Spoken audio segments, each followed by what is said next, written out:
Здравейте! В момента сме на едно поле от нашите землища, които работим, именно в село Болярино. Това е в община Раковски. В момента тече сеитбата на есенниците в нашето стопанство.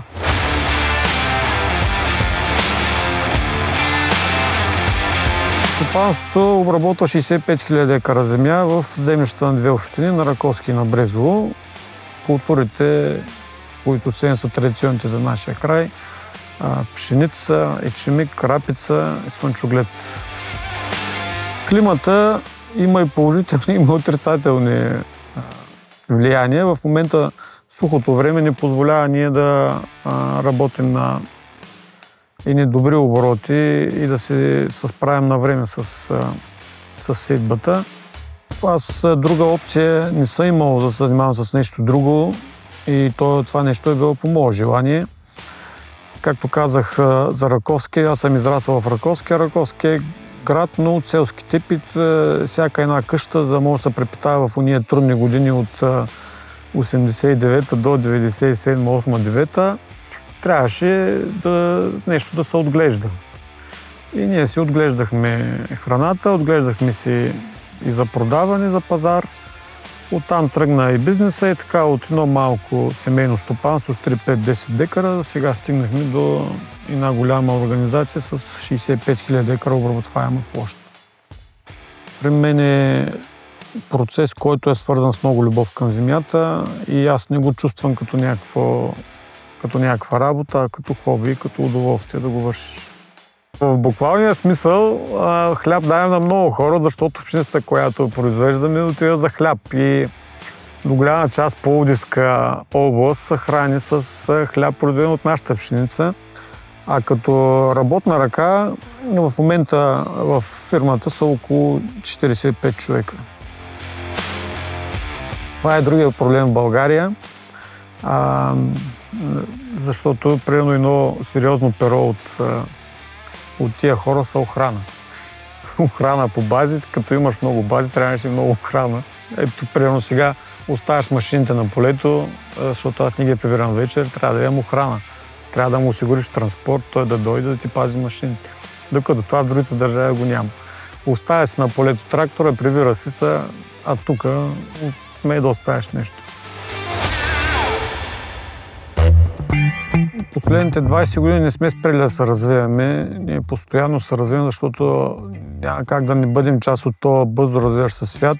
Земеделието по същия начин, както всеки един сектор от икономика се развива, така и земеделието се развива. Отдавна отмина времето на воловете и на конския впряг, това е ясно. И липсата на работна ръка ни води да наблягаме на все по-големи машини, които може да се управляват с по-малко хора, които да са производителни. Ако не можеш да се адаптираш, няма да оцелееш. Не можеш да развиваш земеделие по учебници от преди примерно 40-50 години в 24-та година, защото ако тогава са били 700-800 литра на годишна база, сега сме в Брезово с 280 литра. Значи няма как да случват нещата по стария начин. Всичките неща, които ние сме пробвали, сме си изградили една технология, която горе-долу за нашия район работи, защото много пъти съм го казвал, че в България районирането вече не е на Северна и Южна България, защото всяка една област, дори всяка една община вече е различна. С промяната на климата, промяната на валежите, ти трябва да се справиш с много трудни ситуации.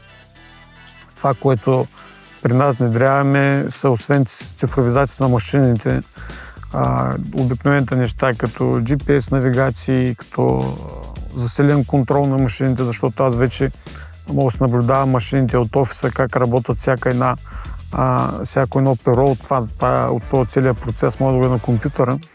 Това, което правим вече са почвените анализи. Вече 6 или 7 година правим почвени анализи. На базата на тези почвени анализи ние оптимизираме храненето.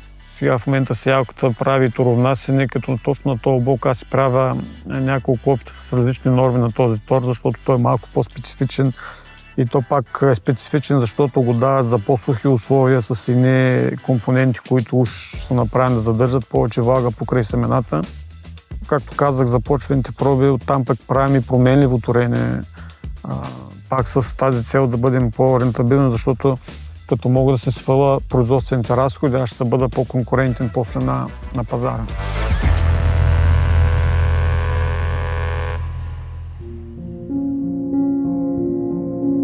Това, което е важно, което направи впечатление в UPL, е отношението към клиента. Във всяка една търговска фирма първото нещо, което трябва да стои, е отношението и да бъдеш честен с човека, който срещу теб.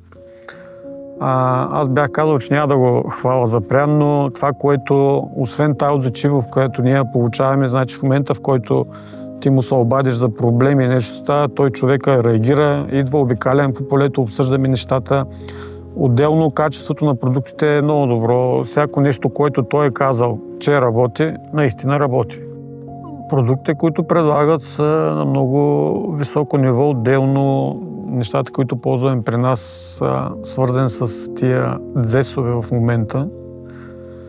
Те отговориха много бързо, отговориха с всичко, което ни е нужно, за да се получат нещата и сме много доволни от цялото отношение. Основното качество, което един земеделец трябва, според мен, да притежава е над, защото ние сме засипани с много проблеми, независимо дали ще са климатични, бюрократични проблеми с доставчици. И това нещо, ако си по-лабилен психически, ако се отказваш лесно, може да те занули за много време. Трябва да си обичаш работата. Земеделието от офис не става, земеделието от големия град не става. Земеделието се случва тук и сега на полето. Земеделие и политика са две несъвместими неща. Не трябва да има политики в земеделието, а трябва да има правила. А за бъдещите земеделци, когато има любов към работата, тя вече не е работа, а тя е хоби. Тя става едно удоволствие. Не усещаш как ти минава деня. Животните, хората раждат поколение и го гледат, докато ти тук цикъла е едногодишен. Засяваш нещо, ето сега сме седва на полето, след 9 месеца виждаш резултата на твоите усилия, какво си постигнал. Но за до година пък имаш шанса да се подобриш, защото като виж, има някакъв проблем, можеш да го оправиш. Де-факто ти възпитаваш културата тук в момента. Даваш живот, оттам даваш храна на всичките хора, които 80% смятат, че си латифундист, зърнар и всякакви други такива. Криво разбрана идва от това нещо, че до голяма степен населението от селата се измести отива в градовете. Те нямат никакъв достъп до това. Докато едно време селата, като са пълни с хора, те са постоянно по полето. Той вижда за какво става на въпрос. Мен много ме боли пък като чуя прогнозата за времето и като чуя още един хубав слънчев ден за туризъм, за това усмихната физиономии на тия хубави момичета, където казват времето, на теб се пука сърцето, че примерно вече 40-50 дена или 2 месеца няма дъжд.